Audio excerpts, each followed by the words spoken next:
Good morning, everyone. A good tevach, Shavua Tov. We are continuing here in the words of the Horowitz in the Sefer Mitzvah HaKotzar, and we are holding today by Mitzvahs Lo Yisaseh, the negative commandment number 18.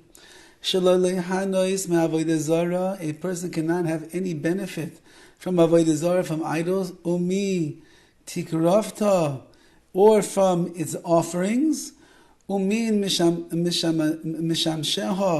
or from the attendants, anything that's used to serve the Avodah Zarah, anything that is made on behalf of the Avodah Zarah, a person cannot get any benefit from. Shenemba, like it says in the pasuk,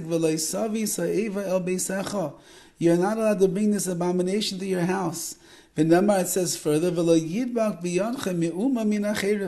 nothing from this Avodah Zarah at all can stick to your hand, can cling to your hand. As long as it was banned for Avodah Zarah, it cannot be in your hand at all. So what do we learn from here? Someone who benefits from any of these aspects of the Avodah Zarah, he transgresses both of these two prohibitions. Any Avodah Zarah that was not made by man could go in hard. You have a mountain, and they decided to serve the mountain. Or let's say you have a tree that originally was planted to be a fruit-bearing tree. You have an apple tree. It was not planted to be an Avodah Zarah, idol-worshipping tree.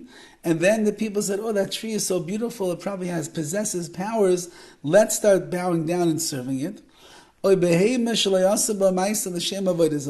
an animal that was not initially done with an act for Avodah Zarah. So whatever, they raised animals, stam, for their barbecues, and then they decided they're going to turn it around and do something Avodah Zarah with it.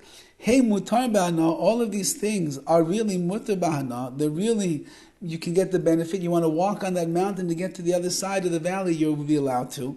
You want to eat an apple off of that tree, you would be allowed to.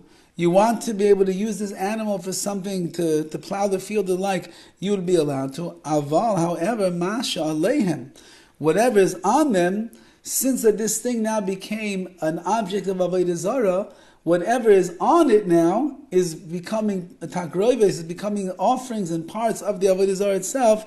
Also, at that point, these things are also, they are prohibited to get any benefit from. And this is something that a person is not allowed to get any benefit. This is something that applies everywhere, all of the time. For men and for women alike. Now, we don't live in a world where Avodah Zarah is so rampant, so it's hard to know.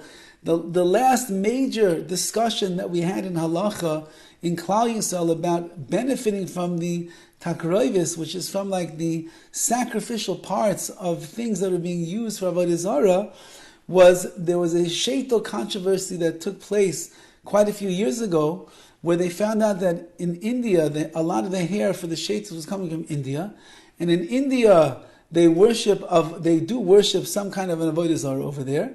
And in the idol worship that they do, one of the things that they practice is take the hair from the women and they throw it into the fire or something like that in front of the Avodah Zarah.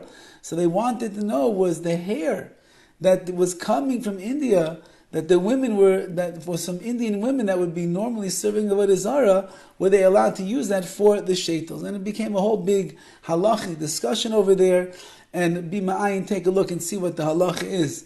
But therefore, because of that, many sheitel machers, women that are selling sheitels, on the sheitels themselves, there's some kind of a hashgacha that you know that these are not hairs that were used for Avodah Zarah at all. But in general, it's hard to find these things. You have to be careful. If you end up someplace, in a third world country where you see that there's certainly some kind of an Avodah Zarah type of service that's going on, be very careful and guard yourself to make sure that you don't take benefit from any of these things. Have a wonderful day, and we'll see you, Be'ez Hashem, tomorrow.